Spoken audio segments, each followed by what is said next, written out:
morning, as you wake up, the biggest conversation is on exactly how international indices are doing as we speak about this morning. Now, if you look at the Nasdaq index, if you look at the Dow Jones, if you look at the FTSE 100, all that, they're recording negative points as we talk about it this morning, and that has been compounded by the announcement by the US president also to cancel flights into the USA from Europe, excluding the UK. What that means, therefore, is that the fears have been confirmed, and that doesn't sound good for the international economy, because we do know the two world factories, USA and China, when they get affected, we start to look at exactly how that is going to spiral down towards this morning. Question I'm asking you is that, are you happy with the readiness and preparedness of your country for the COVID-19 threat? Good. This morning, we are joined by Abraham Muthogo, the CEO of Miradi Capital, who's going to help us through the biggest economic headlines this morning. Abraham, good morning. Good morning. All right, let's jump into the first issue this morning. Now, this is a big one. All right, Now, we did know, therefore, that this was a conversation that was started last year, sometime last year as well. Now, tax dispute that is pitting Kenya Revenue Authority against Keroche breweries looks set to brew further. Now, this is following Keroche breweries' decision to appeal a ruling by the Tax Appeal Tribunal that gave KRA the go-ahead to collect 9.1 billion shillings taxes from Keroche. Now, in the ruling, the Tax Appeals Tribunal held that the Keroche breweries was involved in the compounding spirits amounting to manufacturing within the meaning of Excise Duty Act 2015 and Customs Excise Act Cap 472 that has since been repealed. Good.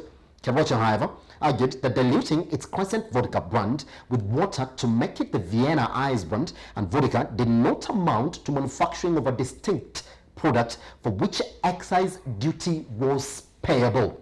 This was the argument that they took to the tax tribunal. Tax tribunal has been listening since last year.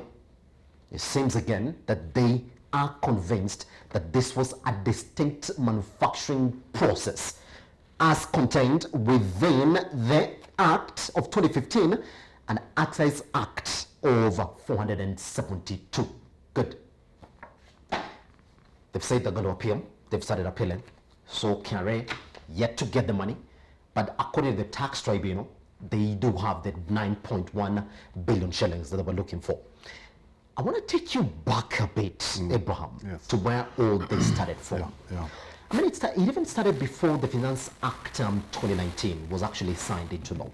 We did see the manufacturers of beverages, of alcoholic beverages, and all sorts of drinks in the country writing to the president. They told him, look, you can't keep hitting us with incremental tax year in, year out.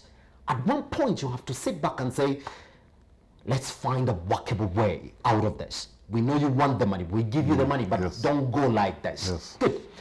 A couple of weeks after that, that case came to the light. It looks as if Muthogo is going the litigation way. We do get that it comes from that department where it was pretty much into investigations of tax avoidance. Do you think that this is the way to go? That for him, what KRA looks to specialize on this year and onwards, just to meet their targets, if they're going to meet them, is to go the litigation way. Like, we have to go after these people who have not been paying their taxes. I think if you look at this case, several points. And the main one being that our tax laws are not very clear. They are not clear, and two, they seem to overlap. And that is why, if you look at now, most tax cases are no longer issues of computation, they're issues of law. In fact, now most tax experts are no longer financial people, they're actually lawyers. So what has happened, if you look at, you see we've been building tax law after another, and we've not taken time to look at the effect of certain laws on others. So if you look at this, Keroche had its position, KRA had its position. And they were both legal positions. So that's why they're going to appeal, because they're going to appeal and saying, we still think we are right. Because they're saying, if by diluting brand X with water, does it constitute manufacturing? Yes. So that is purely interpretation. So that means the law is weak in terms of saying, is it or is it not? Yes. So if they could go to, they could go to the High Court and win or lose. Or actually, the tribunal, I think, is in the level of High Court, so probably they'll go to the court. Yes. So, in a nutshell, what you're saying is, these laws, the way they are they understandable enough for people to comply? Yes. Number two, have we computed the total burden we are creating by creating so many laws? And that's why you see, that's why the manufacturers are created. They're saying, Yes. let's sit down and decide what is the maximum tax this business can take in. Yes. And just compute one tax. But the multiplicity of taxes is so complicated that you can see these are very, very big farm. For a farm this size not to understand that law, what about you and me? Isn't it? And yes. We're talking about a cap that has been since repealed. We're talking about the manufacturing. Yes. It's the meaning that we're trying to get from the Excise Duty Act of 2015 and Customs and Excise Act, Cap 472, that has since been replaced as we do know of it. Yes. Which therefore begs the question, if indeed that Keboche breweries didn't understand what this means, yes. is our tax law that complicated? And would you say that overall, therefore, that tax law is quite a complicated area? No, as it stands, it is. Even as personal law, at personal taxes, yes, even that is not clear. Yes. So, and I think we've said it here before, I think we need to sit down. I think KRA needs to simplify these acts. The same way, remember, some time back, there are a lot of land acts around. And most of them were repealed and they were replaced by very few acts that are very easy to understand. Yes. Maybe we need to go that route. Yes. Whereby we say, if it's domestic taxes, can it be regulated by one law? Yes. If it's excess duty, one law. So that we have just a few acts which you can be read in English. And we make sure that these laws don't overlap or don't work at cross purpose with each other. I think we stand to lose better, to win better. Because if otherwise the way it stays, all you have to get is good lawyers and get away with it. But if the laws are clear, then it will have no other interpretation, no matter which court you go to. Yes. I want to point you out to another case that we actually did see the tax tribunal rule against KRA. The biggest case that was between the betting and sport person. They wanted upwards of 60 billion shillings in unpaid taxes. And we see what the tax tribunal ruled. They cleared KRA and betting. Sorry, they cleared sport person betting. And KRA did also now say that we're actually going to appeal that ruling again. Now, Abraham, from what you said, I mean, if we go the litigation process, we do also know that there's also a pending case by Kariuki, the billionaire, also. We're waiting to see exactly where this goes. It's going to take some time because now we're talking about 9.1 billion shillings, which KRA, as we do know it today, has not realized that money. We're still waiting for Keboche breweries to appeal as well. And nobody knows the eventuality of this case. Can't we settle these cases in a different way as opposed to litigation? Because what we do know is that this cap has been repealed. It dates all the way back to 2015. Could KRA say, yes, you have not repaid this money? Could we get a bit, maybe at least that money back? So that now you're clear that henceforth, this is exactly the way it goes. Because it tends to think that if you go to litigation process again, you're bound to lose time and you're not even sure whether you're going to get this money. And some of this also costs KRA. Should they lose these cases as well? I think you put it very well. Yes. I think ultimately, after all this dust settles, that the best way out will be an out-of-court settlement. Yes. An out-of-court settlement, when you go to an out-of-court settlement, you do not go with a position that they have. You see, if you go that I'm right by law, that's why we are fighting, because I'm saying I'm right, you're saying you're right. Yes. But in our allegation, we say, yes, we are both right. But how can we both win? If we go as 9.2 and they say you're going to pay us 5, we can say, okay. Because of the interest of time, yes, I'll take the 5 and forget about the 4 that I think, because you're saying you only owe me 5. And we move on. And if we settle all of them, we'll have money in the bank tomorrow.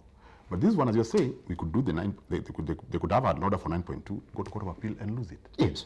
So for me, I think more negotiation. But again, the genesis of all this problem is the law. Yes. The law is so complicated, the multiplicity of it. So that to a point where nobody really knows at what point you're compliant, at what point you're not. Yes. And don't forget, these are businessmen. They'll interpret this law so that they pay less tax. KRA will interpret the same law so that they charge more tax. So why can this law be clear?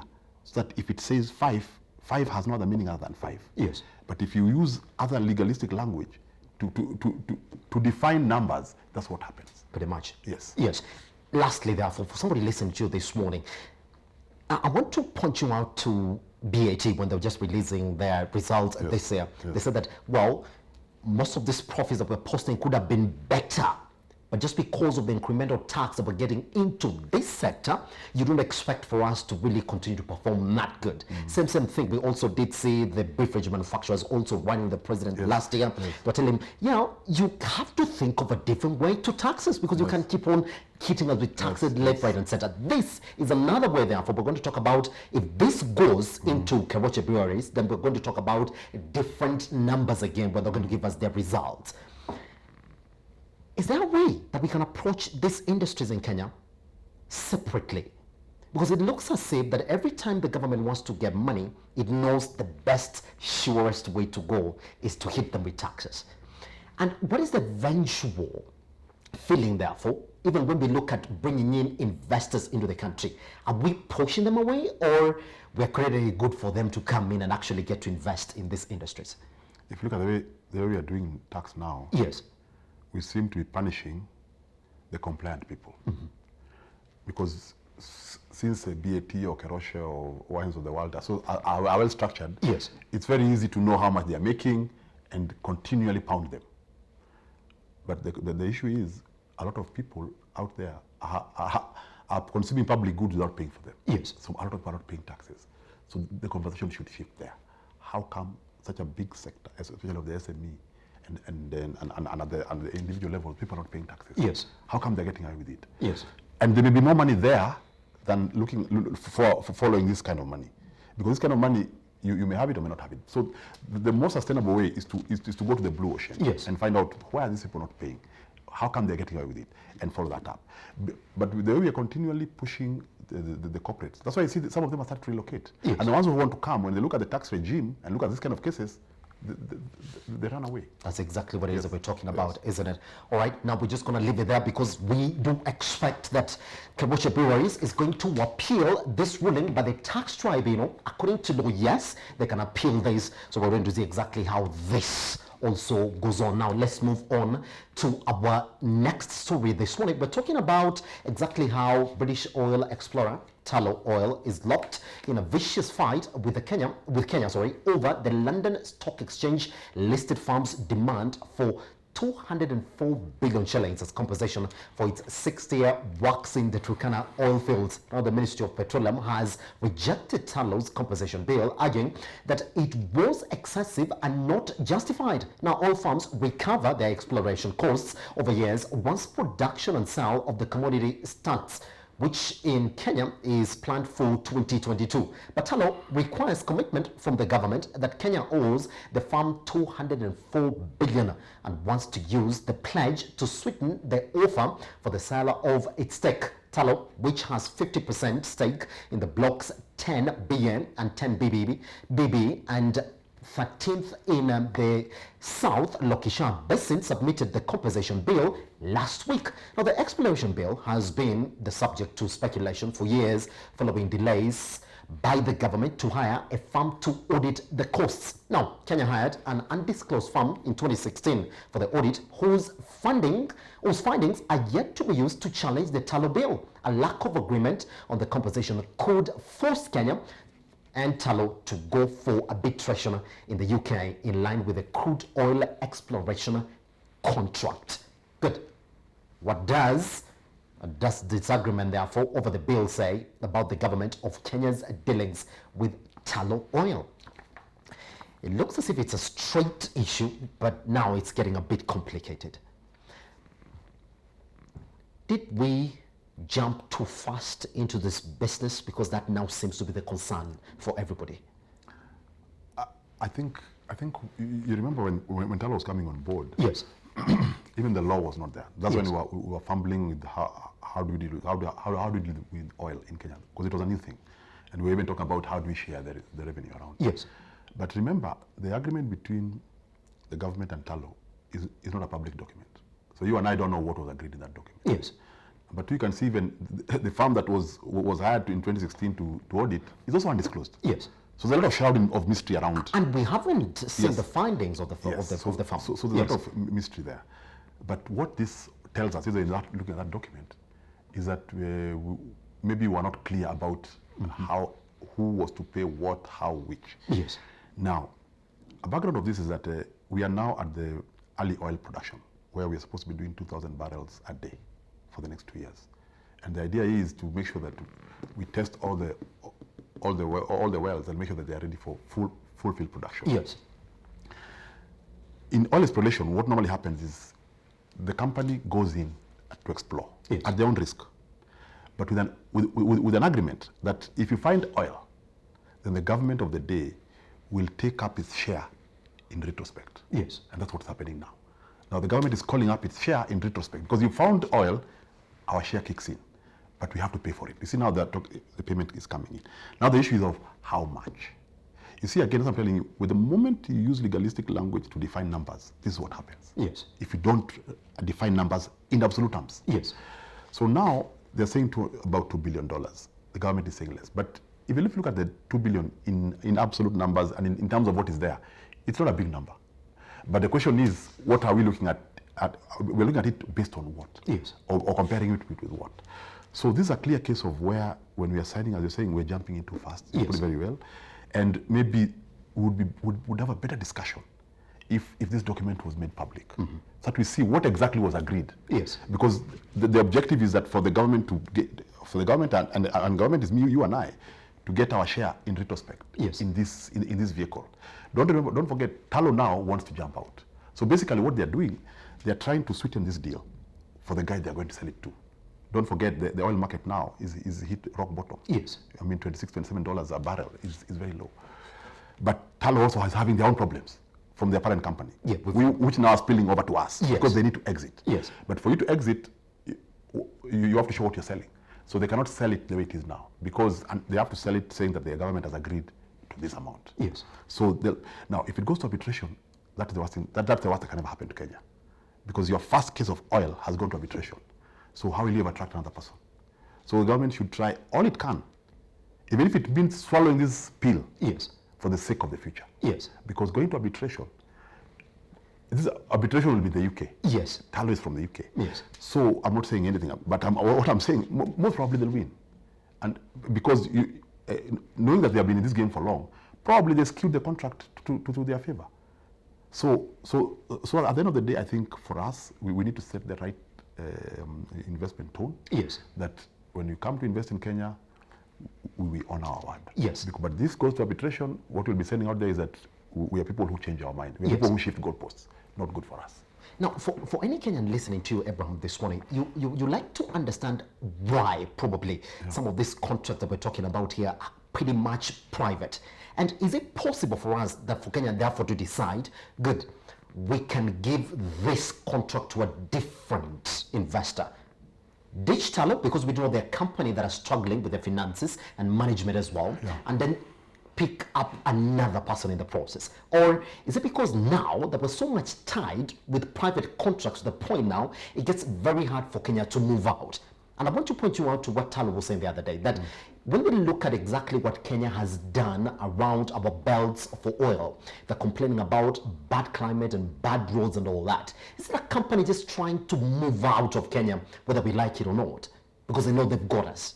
You see, when you hear those kind of reasons, they're not true. Yes. They're not valid because that climate was there when they were going. Yes. I mean, Turkana was not an equatorial forest and now becomes something else. Yes. Okay?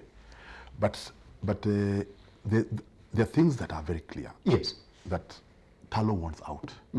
So they are no longer interested here. And they want out for reasons that are coming from elsewhere. Yes. So people are, Kenya on the other hand is trying to do its first oil project. So our reasons are, we're no longer on the same page. Previously we were on the same page because we were both exploring, we wanted to stay here, we wanted to make money. Kenya makes money for itself and Talo makes money for itself. Yes. Now Talo just wants to cash in. And move out, and move out. Yes. So right now their interests of what happens to us is not part of their interest. Yes. Yeah. So we also have to be very careful when we're dealing with them because their interests are purely to sell us. Literally using they are actually selling us off. Yes. Yes. We're just going to leave it there, Abraham, and take a short break. Once we come back, though, we shall be looking at exactly what is happening also in the banking sector in the country. Turns out all those mergers and acquisitions we're talking about last year haven't stopped. They're still going on. Case in point, the Cooperative Bank of Kenya and Jamii Bora Bank. What do you want to know about them shortly after the break?